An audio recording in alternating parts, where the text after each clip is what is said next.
Hi everyone, this is Alexander with another podcast episode for the Influential Executive. Today is a special episode with Simon Standaert. Simon, he's a bit sooner in his journey of building a new business. So far we interviewed many people who have already built their brand, who are already underway for a while. And here's Simon. Simon is one of our coaching clients. And he's been building his organization for exactly 10 and a half months now. Now, why did I ask Simon to be interviewed? It's because I think it is particularly interesting to hear what it takes to start an organization from nothing. Any of you listening now who are currently working a job, thinking about quitting that job and starting your own business, chances are that Simon's lessons will teach you much more than somebody who's already been doing business for 10, 20 years, simply because Simon is on the same awareness level right now. So, this interview we're going to speak about which choices he made in those first 10 and a half months. Where did he put his priorities? Which business lessons did he learn? Many interesting things came up that usually people don't talk about that much. Obviously, this episode is sponsored by my latest venture, the Win Mastermind. This is my purpose, is to connect purpose-driven entrepreneurs, to work closely together, to create value, help each other move forward, solve each other's biggest problems, leverage each other's biggest opportunities. We demonstrate that givers are winners. That's it for now. Enjoy the episode with Simon Standaert. Simon, welcome to the Influential Executive Podcast. Thank you very much. Excited to be here. How many podcast interviews have you done so far? Oh, I have done exactly none at all. This is the first one. I'm honored to be the first one. I'm very excited about this interview because I see it as a small experiment. Instead of speaking to people who have already had certain successes, who've been entrepreneurs or building their brands for 10, 20 years, here you are. And this is a different story because how long have you been working on creating JES Academy so far? Well, officially you could say from September last year. So we're speaking about 10 and a half months. Yes, exactly. And I would even say that within that, in a maximum 3 days a week capacity, because there's quite some other tasks in my package, let's say, because I still, even though I see myself as an entrepreneur within this framework, I am an employee. So that also is a bit of a difference with a normal entrepreneur, let's say. Exactly. You're starting a new branch of the organization where you act as an entrepreneur, but it's the organization that gives you the space to move around, to build the business. What I particularly like about this conversation is that this is the real world. This is what starting out is about. And how I know you, because we worked together in the past and we've done a 6-month coaching program together where you came out as a winner in the closing quiz. And what I really like about your way of working is that you're very conscientious about things. You think about things before you take action. So I'm curious to hear more about this 10 and a half month journey so far. Just to sketch some context, can you tell us more about what this JES Academy is that you're setting up and why this is regarded a completely new organization? Okay, so I first in a very short way introduce the broader organization that I work for, which is JES. And JES is a youth organization working in 3 bigger cities in Belgium. So that's Brussels, Ghent, and Antwerp. And what we do is create an environment for young people to strengthen themselves, to develop themselves, to empower them.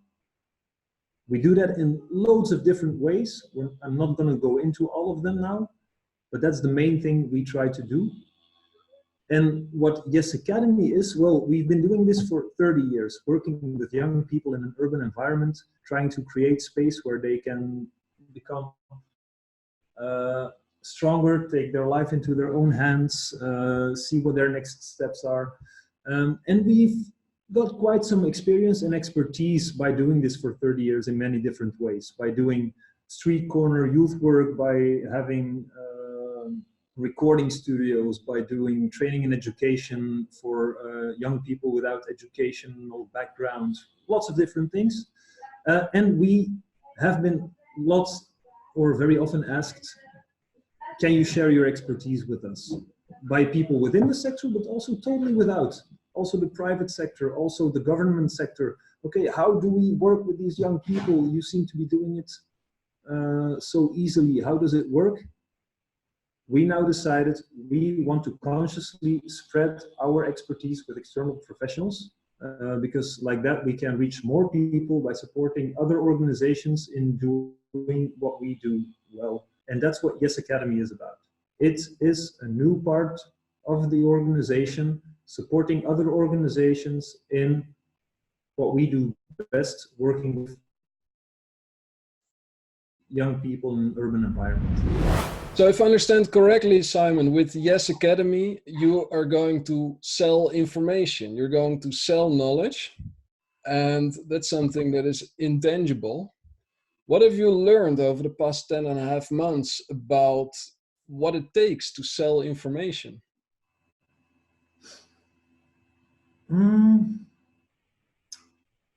If I can, I would even like to go one step back. I think we are selling more than information. We are, what we're selling is experience. And that's quite different. Because information is the first step you get, and that you can spread, and it's very good, and you really need knowledge, you need information to get started. But how do you really apply it? How do you go into practice and do this? I think that's what we want to sell. And for that you need more than just, because information can be carried in a book or in a blog or in a web course or but if you want to do something in your own practice, look, how can I apply this? Then we think we have several formats for that. And the formats we want to give are training, are walks, where you go into our practice, walk with us, and we give you a taste of what it's like to be in the streets with the young people, or to present you our work. We do talks where we do short inspiration, or we do advice and coaching, which really goes next level on your situation. And that's like 4 different things which I think are needed if you want to sell and work with experience, with really using that experience, because just information is not enough. Does that make sense? It makes a lot of sense. So what you're saying is information, it only becomes valuable when you apply it in real life. And it's this application that people also need support with in order to really get the results they're looking for. Yes. And also because most of the because of course we will also provide quite some information, but actually, if I'm honest, I think only 10% of the information that we provide will be new to lots of people. It's a lot about how to apply this so that it really works, how to do this in your context. I'm talking about something very simple now, which is not simple at all. Building trust. We're talking about building trust with young people, but if you look at it, building trust with an employee in a context manager employee. How do you build trust with someone? Yeah, trust is important. Yeah, of course, because then you have more psychological safety, your team will work better, and everything goes well. And that's logical, but how do you do that? What does trust really mean? Which steps can you take, from day-to-day actions until more long-term strategies? Because trust is something you really need before you can try and start working on someone's personal developmental process. and try to see where they want to go and support them in this and do something with them. And so for that, you really need something more than just information. That's the basic idea. Yeah. That's cool. That's cool. And you're saying many outside organizations have come to us with questions to learn from us. Can you share some examples of what type of questions they approach you with?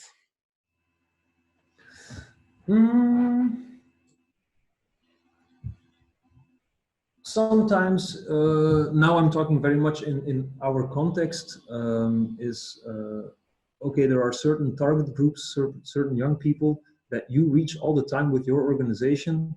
We have a great offer with our organization, but we never see them. We cannot reach them. We don't know where they are. We don't know what to do.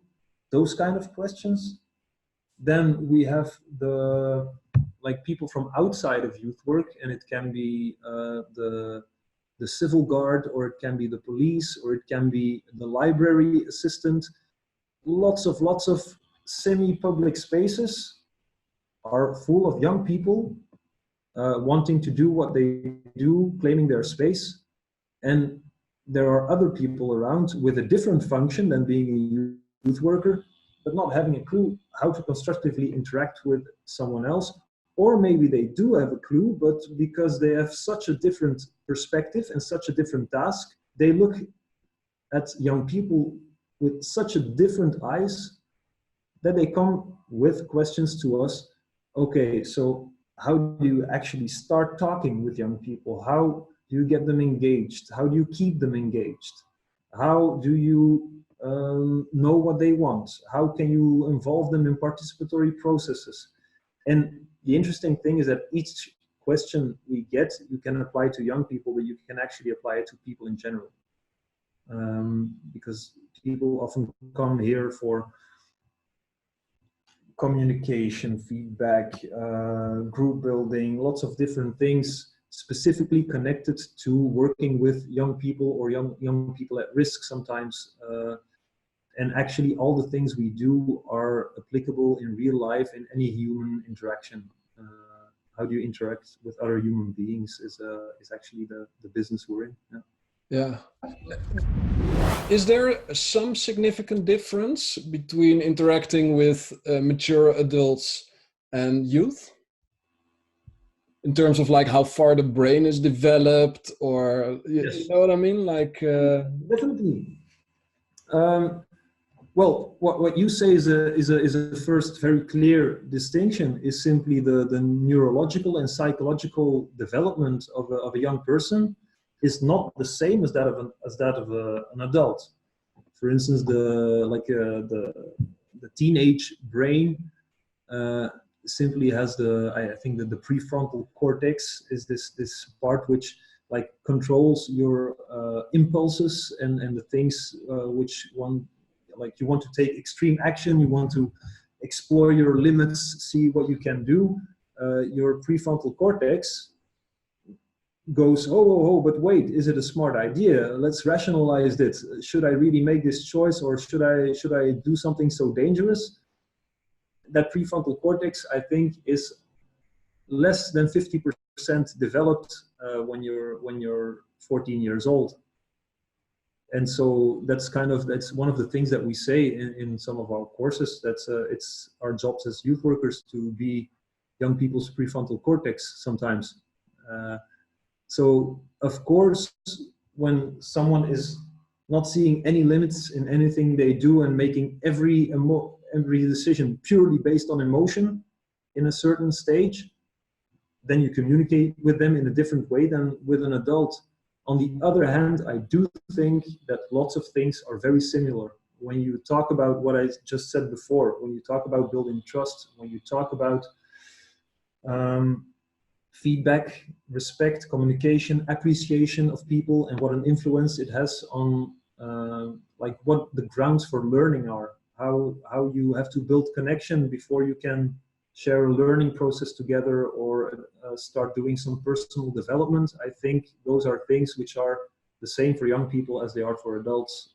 But yes, there are some differences. Yeah. What I find particularly interesting about the launch of JES Academy is that it is born out of a specific need. So companies and people coming to JES asking for a specific form of support. Now, one topic that I'm particularly interested in is the topic of purpose. For me, anything I do, it must have a purpose. And any business I create, even any business I help, I need to understand which bigger purpose it serves. Because if we're just in it to create more stuff, or if we're just in it to win some margin somewhere, then I lose all my motivation. For me, it's about creating a better world. And what I find that many entrepreneurs make as a mistake is they think of something they think the world needs, they start creating it, and then turns out there's no demand.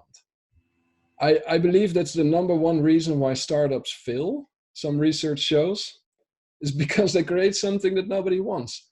And now here it is turned around. People actually ask for this support, and now you are here to fulfill it. What have been some of the biggest successes over the past 10.5 months? Did you already manage to make clients enthusiastic about what you're doing? Did you already manage to make your first sales? Where are you at right now?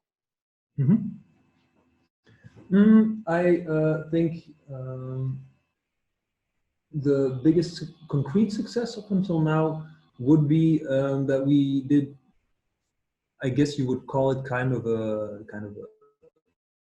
seed launch or something like that, but we called it just like a test training course for our ideal target group. So we kind of collected, we did a brainstorm. Okay, who are the people that we think would mostly benefit from what we have? I'm now talking about just a small piece of what we will offer in the future, but it will be a training course with the basics of what we have to offer, the things that bind us. What do you need to know about young people?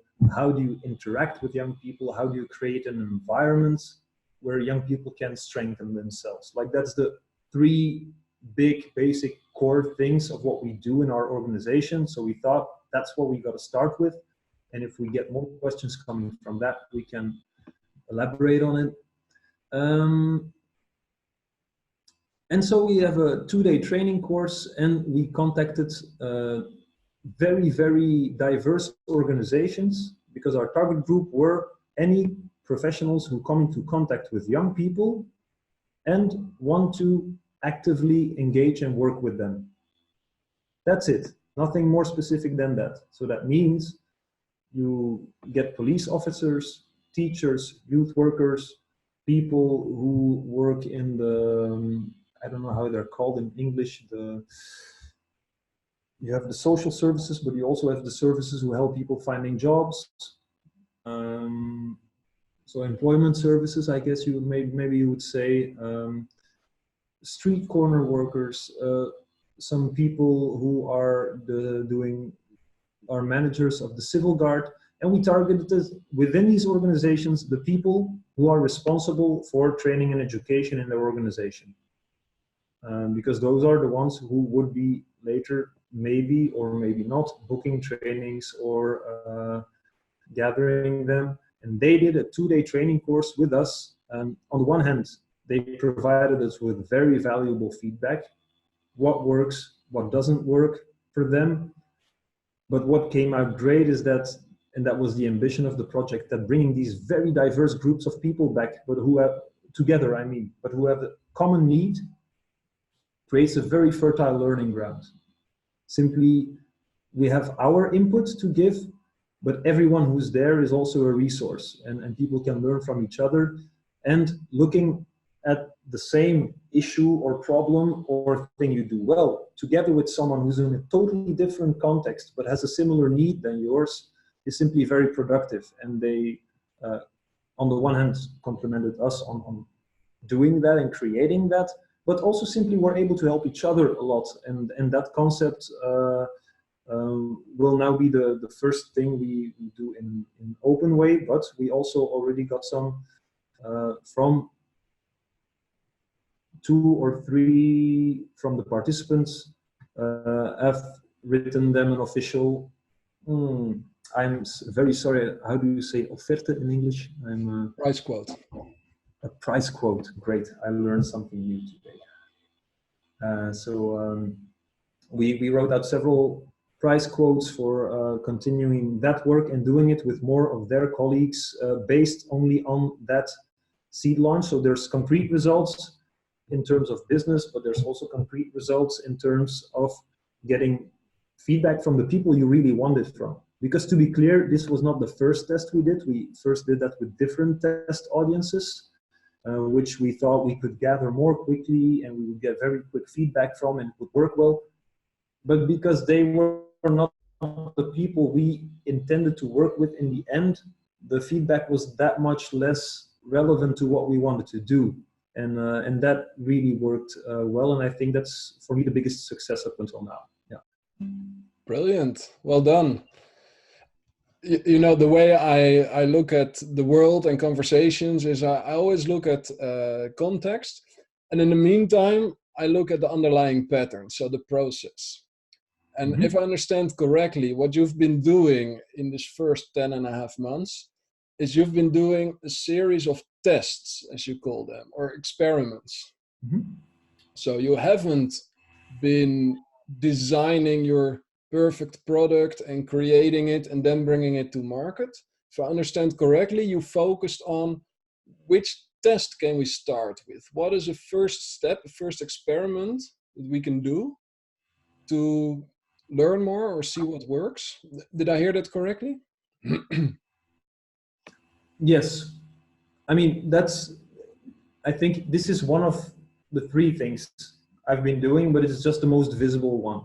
Next to that, we're also working on a path towards some promo and branding, which we simply have not made public yet, but that means like getting some graphic design done on what the logo will look like and what the website will look like, and thinking on how we will engage on social media. And because all of that has not happened yet, but we're working on it. One part is also gathering within the organization, because I'm working in an organization with 120 employees who all have their expertise and who all in the long term will be able to share their expertise through that JES Academy. So I also have some internal branding and kind of ownership building to do, and that's another path we're all working on, is getting internally the brand of JES Academy sold, that people realize, okay, this is something new. We've always been really, really close to young people, and we want to stay close to young people. But there's this new way that we're now clearly heading. We also want to support others in doing well what we do well, and that's a new thing. People have to get on board with that. People have to see what are my ideas, what can I do within this. So that also has been happening at the same time.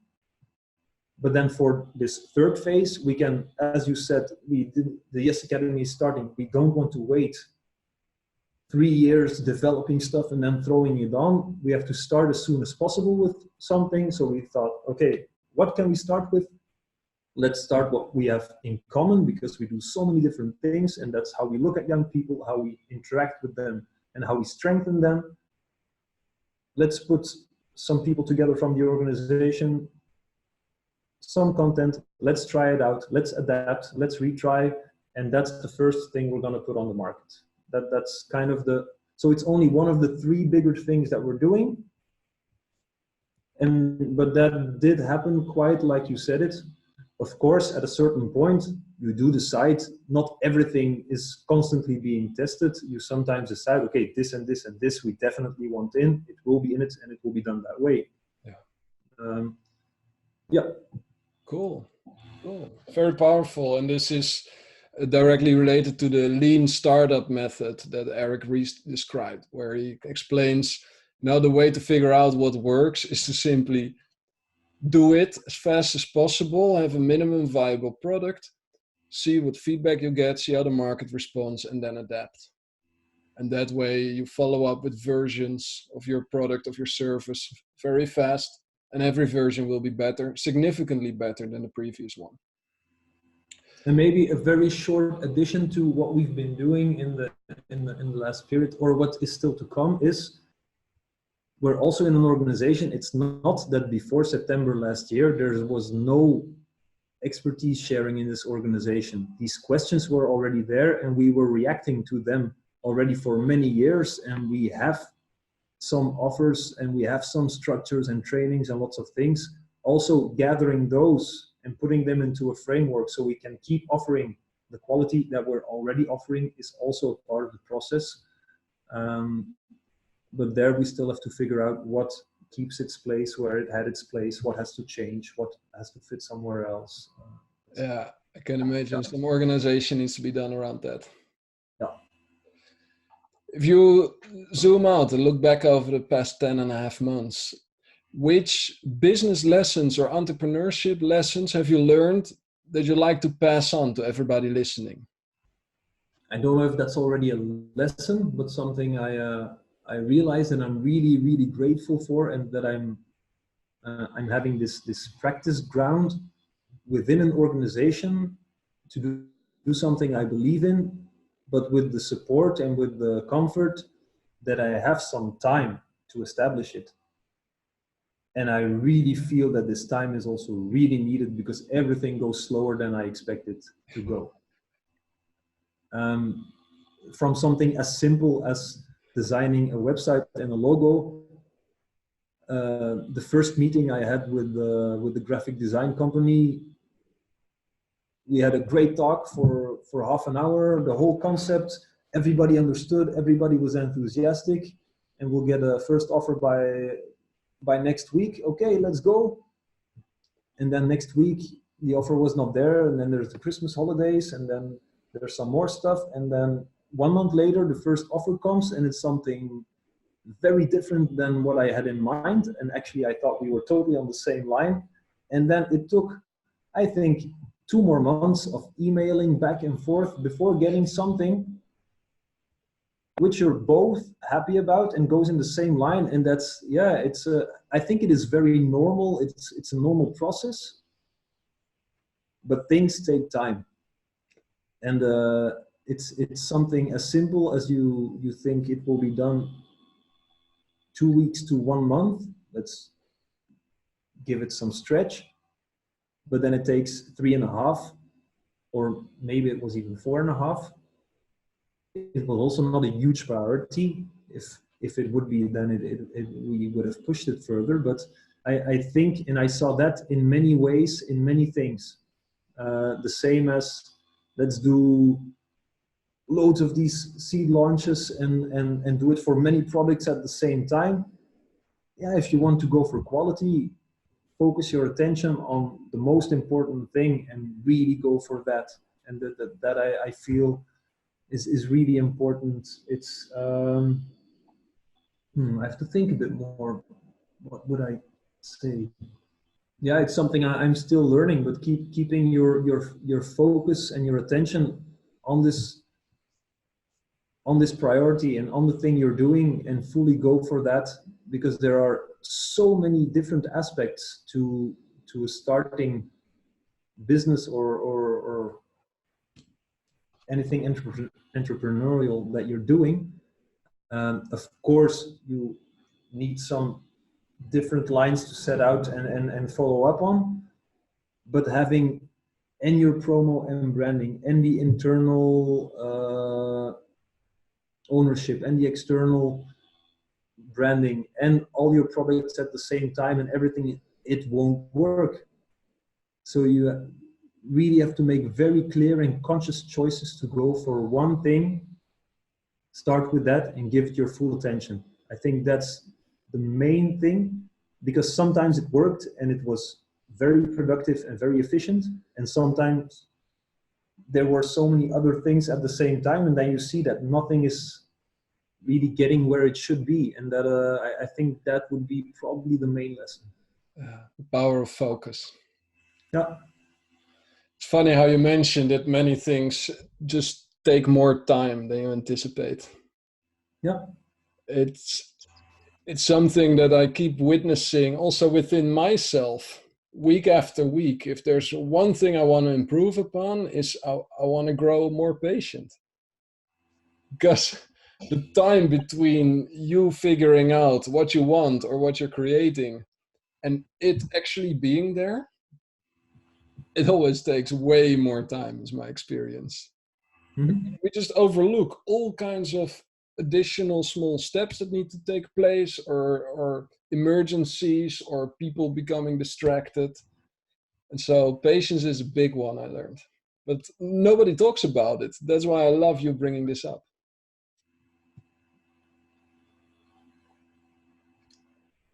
Yeah, totally agree. It's something which you also, and it's something you need everywhere. It's the beauty of it. My 3-year-old daughter is also very good at teaching me patience. So are my cats. Mhm. We have lots of wonderful teachers around us. One other big element in building a business, building an organization, is Mhm. your vision of where this can go, looking a couple of years ahead. Can you tell me a bit more about the impact that you're looking to make through JES Academy? The the main impact that we are looking to make is actually widening the impact of YES as an organization.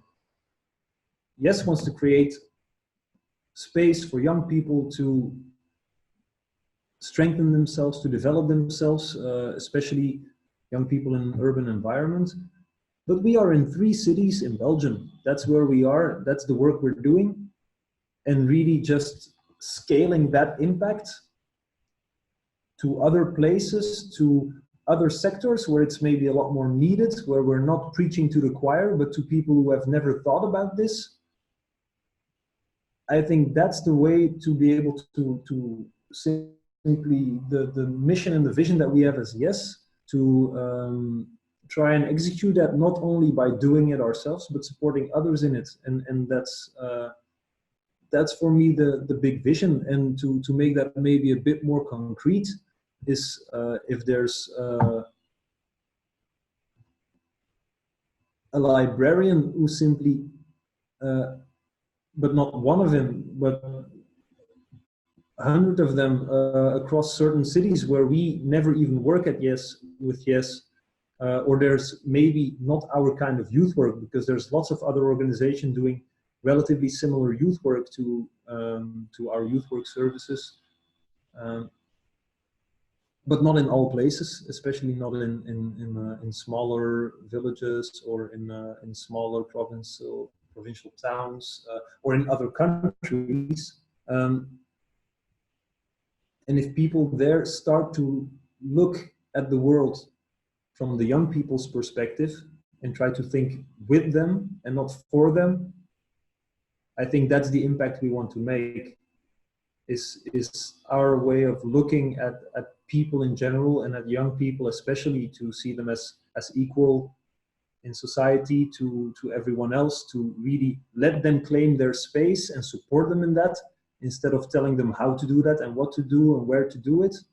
And you can do that by very small things, by a librarian or a policeman, or how do I approach someone who I see, but also a certain sector. There's lots of companies who want to attract young people from the cities working for them, and they have no clue how to reach them. And that's again it's a very different something, but it's also we reach certain young people because we start with just being there and asking what they want and going to them, and not making something that we believe would be really interesting for them, putting some flyers around and waiting in our house till they come to us. That's not what we do. And this way of thinking, let's ask what they want, let's support them in how they want to develop. If we can spread that, that would make me extremely happy. Yeah. Very cool, very powerful. I love how you bring up let's work with them instead of speak at them. Mm-hmm.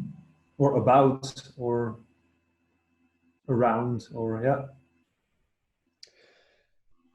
I happen to know that you're also into Gestalt coaching. Is that something that you do from a professional point of view, or did it start from a personal interest? Bit of both.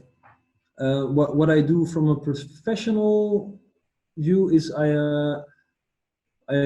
did some training. That's I think what I talked to you about on Gestalt coaching. Um, it bears some relationship to facilitating processes of experiential learning, which is something I do and did from as a professional, and it's on the one hand, to say it very short, the basics of experiential learning are that you're not just learning by doing, but if you experience something, you need to emotionally reflect on this. There's some feelings part that you can explore. You have to abstract, get something out of this, get some lessons which you can use in a broader context, an abstraction phase, some findings which you get, and you need to apply this in a new context or in a different way. How can I use this when I do this again, or how can I use it in a different context, and then integrate this, and that's how you learn. 4 steps. I think about any more advanced learning theory follows these same 4 steps in some way, so circular process.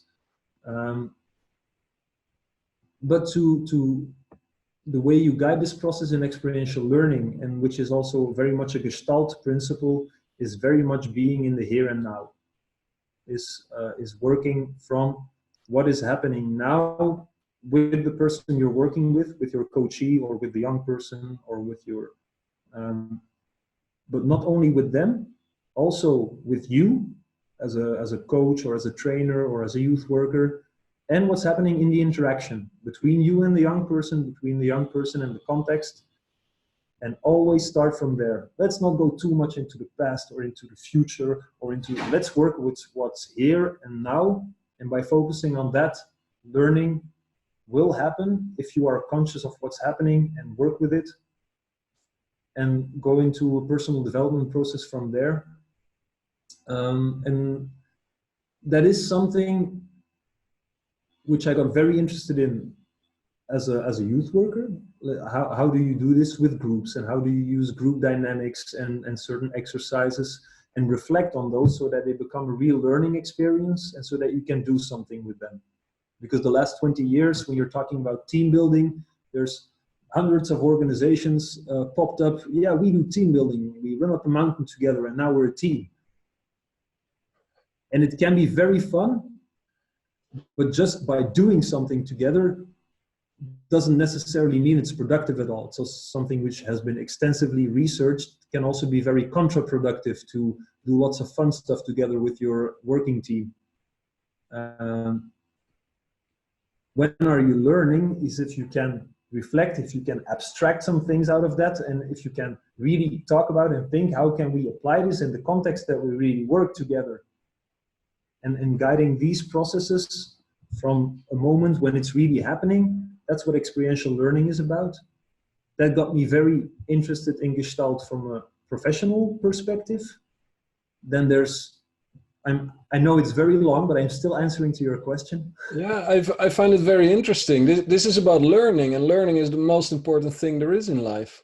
And then there's the personal part is of all this here and now, is all the traditions of awareness, of being connected to yourself and to others, which you can find in the more spiritual things, in meditation, in awareness training, and all those kind of things are also very present in Gestalt, and in the way of interacting with people, and in how they look at learning and personal development, and they work a lot with the paradox of change.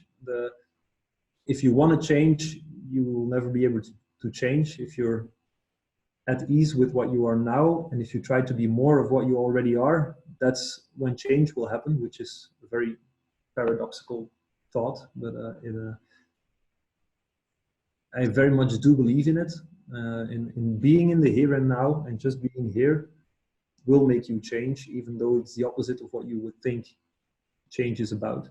Yeah, something I only realized since a year or so, really deeply, that change and personal development is not as much as moving towards something you want. It's more of letting go things that you thought belonged to you, but they don't. For instance, yeah. And so that's maybe the more personal motivation for going in that direction. And then to also answer the question, I am professionally not a Gestalt coach at all. It's something in my path on my personal and professional development, which really interested me and which I still will be working with in the future. I think also in coaching context, but it is very relevant in any way you work with people and in the way I work and am with myself. So that's where my interest in that came from. And it's very connected to experiential learning and guiding those processes. And that is something I'm still in the end of the summer running a program on experiential learning for part of my colleagues, together with, because I'm a kind of more junior trainer there, with someone from Outward Bound, who are the Outward Bound School is I think the world leading organization on facilitating experiential learning. Cool. What does the word Gestalt mean? It's a German word, and it I now would have to look up the exact translation, but I think the closest you can get is something close to like of an image or Projection? something like that, like a form, a certain form or shape is Gestalt. And why is that word there? Is because our mind has something which it always wants to put things into a certain shape. It wants to finish off things. So it can be something very simple. Yeah, I have in my head that I still have to buy this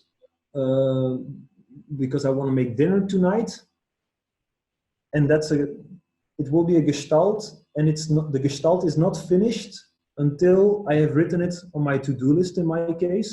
But it's also possible that I keep it in my head all day long, and it keeps disturbing other things which come to the foreground in my awareness.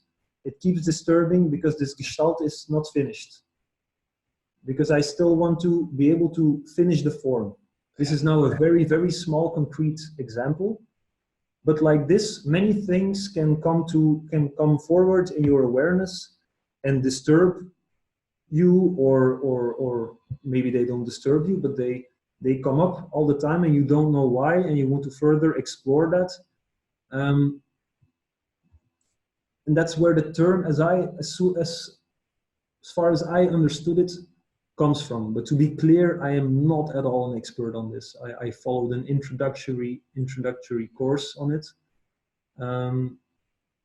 But that's like the basic meaning just of the word, yeah, not of the whole movement and the whole methodology behind.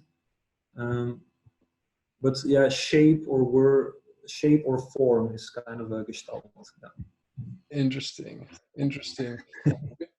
Before we move to the last round, the rapid fire question round, I have one question for you. What triggered you to start working on personal development? I know that this is one of your interests. Has it always been like this, or has there been a certain trigger at some point that made you realize, you know what, my education doesn't stop when I leave school?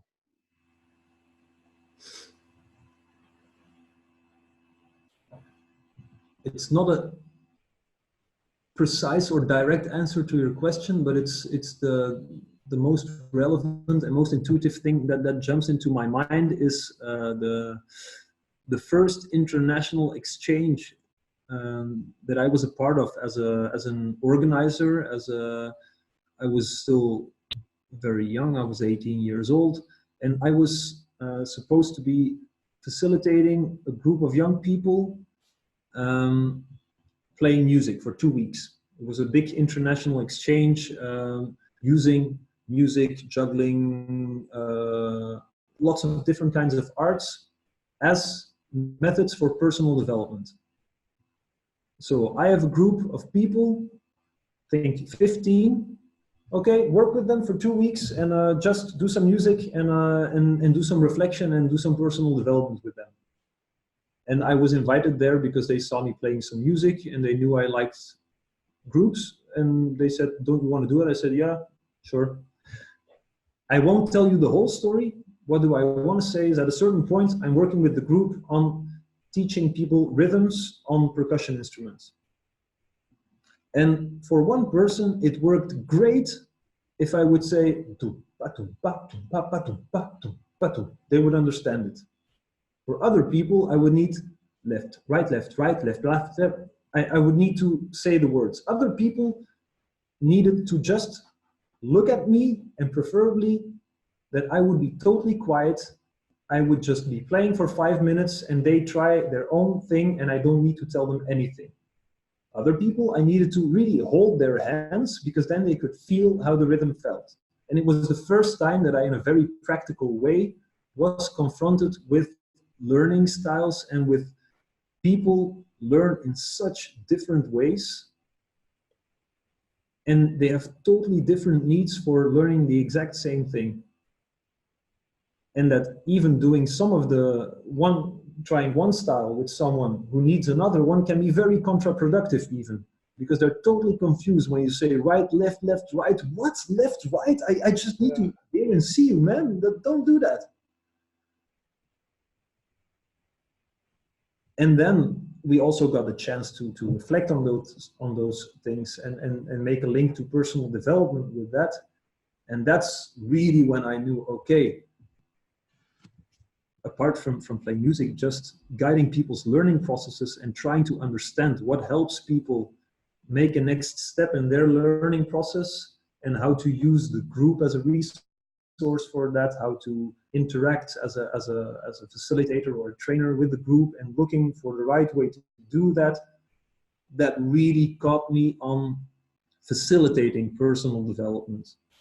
And then my own personal development was a very big part of that at the same time. That's why it's only like half answering your question, but that there definitely my passion for facilitating personal development came from. That was the first time that I really realized, whoa, this is interesting and it has such a big impact how you do that stuff. And this is the same not only for learning a rhythm, but for anything you exchange and do.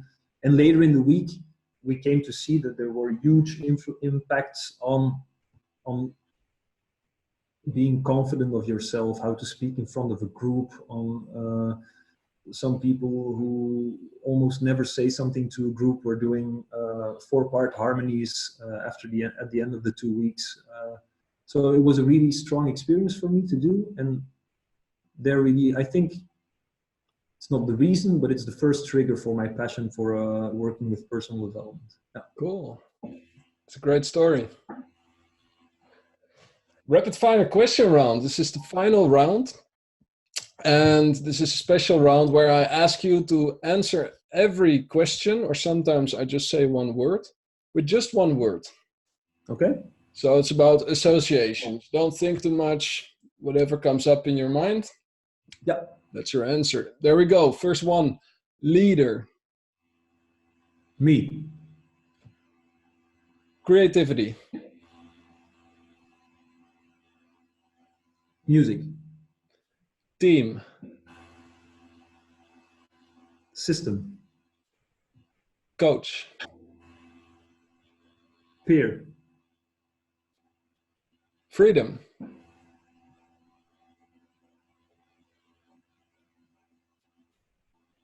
Created. That was kind of one word. What was that word? Create it. It was 2 words. Create it. Cool. Spirituality. Everywhere. Sports. Finally. It's my first association. As in, I finally in the last years have been doing some sports and enjoying it very much. Yeah, it's what you get when two little ones enter your life, I guess. Well, yeah, I have to admit that the last half a year was a bit of a down again, but I'm climbing back up. Nice, nice. What is the purpose of life? Being. The best self-help book that you know of? That's a hard one, but I think it's most fresh in my mind. The one you advised to me, we already talked about, is Soul for Happy by Mo Gaudat. Soul for Happy, yeah. I think it has some very, very nice principles, and I would also, of the things I read more recently, think of some Brené Brown books, but I think Soul for Happy is a very nice summary of, but I do think you need more and wider experience and reading. It's kind of a summary of lots of things. Yeah, that's right. It's very enjoyable for reading. Yeah. What is your favorite spare time hobby? Playing guitar. What's currently on top of your bucket list? I really honestly don't have one. And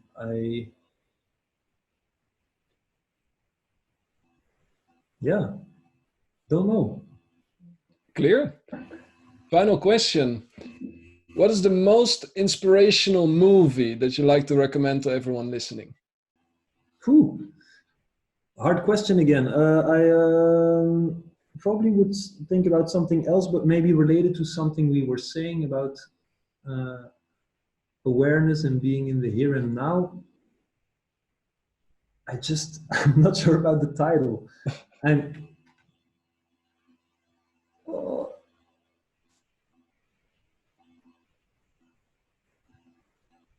I think it is called The Time Traveler's Wife. That's definitely a movie, but I'm now hoping it's not the other movie. Try it out. The Time Traveler's Wife. We're going to stick with that one for now. Hopefully it's not a really bad one and another one than the one I mean. But... Cool. We'll see. Thank you very much. Simon, where do people go? Yes. People say, JES Academy, I want to stay in touch. Simon, he seems to know what he's talking about. Or I want to understand more about working with youth, coaching them, strengthening them. Where can listeners go to stay in touch with you? At the moment, that is still yes, but to be clear, because I did not point that out yet, yes is with a J. It's JES, not YES. .be is our website, and in September our YesAcademy.be website will be launching, but it is not online yet. And the same, you can look for Yes VZW, that's VWZ, on social media, on Facebook, Twitter, all those things. But JES Academy will also still show up there, but we are not online yet. So that's at the moment, yes, or through me. Cool. And are you on LinkedIn? Yes, Simon Standaert, AERT at the end. I will include it in the show notes so that it's easy for everyone to find. Yes, wonderful. Simon, thank you very much for sharing your experience, your wisdom. Very welcome. I had fun. How did you experience your first podcast interview? I'm very happy that I survived. Awesome. Well, you did very well. Thank you very much. No, yeah, I actually enjoyed it. Didn't know what to expect of it, and here we are. We had a nice hour. You definitely did. Thank you. And that's Simon. How cool is it? He used to be an employee and On paper he still is, but in this environment he now gets to build his own organization with the tools provided by his employer. So this is the perfect step in between full employment and starting an own business. I learned a lot in this episode because this is about the actual experience of somebody just starting out. And I love how clearly Simon speaks. I love how conscious he is of his choices, of how he approaches things. This episode was sponsored by Win Mastermind. We unite purpose-driven entrepreneurs to work closely together so that together we can make much more impact much faster than alone. The website is still under construction, but if you want to know more, go to earnmoreworkless.com/winmastermind. There's a 6-minute video in which I explain you exactly how this works, why this is the first one of its kind in the world, and why people are so enthusiastic about it. If you like the interview with Simon, if you want to understand more about youth work, follow his journey with JES Academy. You heard him. Go to yes.be, so that's JES.be, or find JESVZW on social media. And of course you can find Simon himself on LinkedIn, Simon Standaert. You'll find the names in the show notes as well. That's it for now. I wish you a beautiful day. Let's all go out and create beautiful things so that together we make the world a little bit of a better place.